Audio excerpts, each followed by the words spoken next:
We typically see four major areas that are affected if your company ever experiences a security breach. First of all, a breach can inflict a major financial loss. The cost of notifying affected individuals, repairing damage to systems, and potentially restoring lost data can be significant. Second, it can severely damage your company's reputation. Customers may lose trust in your ability to safeguard their personal data, and rebuilding this trust can be a long and arduous process. Third, a breach can easily disrupt your daily operations.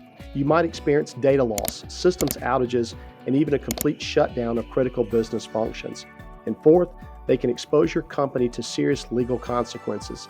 You may face lawsuits from affected individuals, third-party companies, and even regulatory entities. So let's remember that strong preventative security measures for your network, devices, staff, and data are critical to help avoid a breach from happening in the first place. The adage of "it's not about if, but when" is all too real in today's digital world.